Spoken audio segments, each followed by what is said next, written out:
English. Okay, yeah. What is your experience advising leaders of organizations on digital transformation in countries with similar starting points like Vietnam?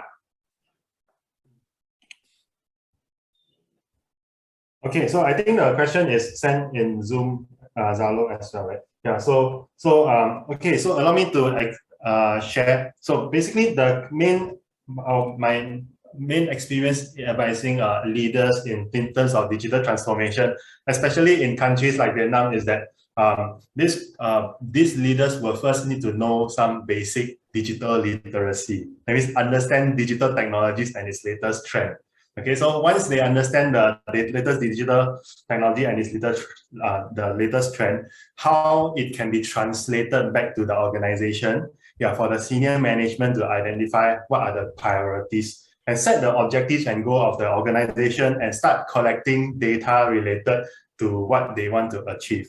And most important thing is identify what are the key data collection points in their existing process and how they can actually move on and do a quick analysis of where are they now and what are they trying to achieve in terms of digital transformation. Yeah, I think that is important. Yeah.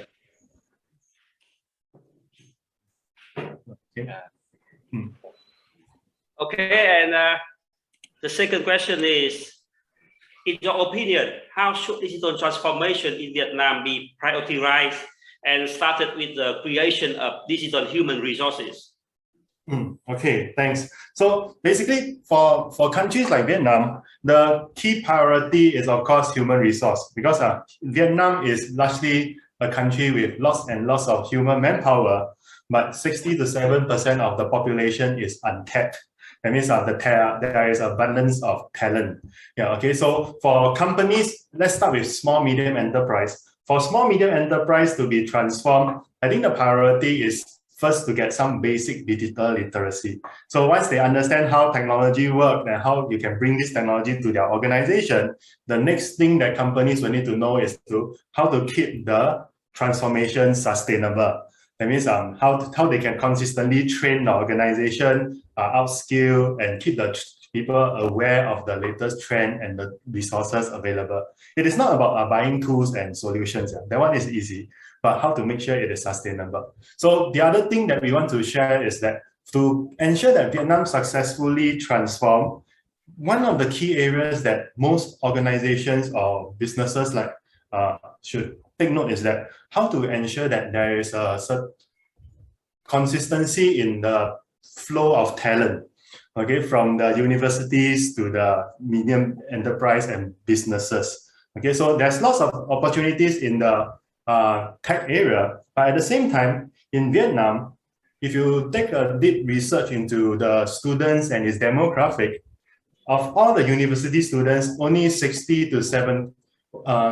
close to 70 to 80% of university students are studying non-technical courses.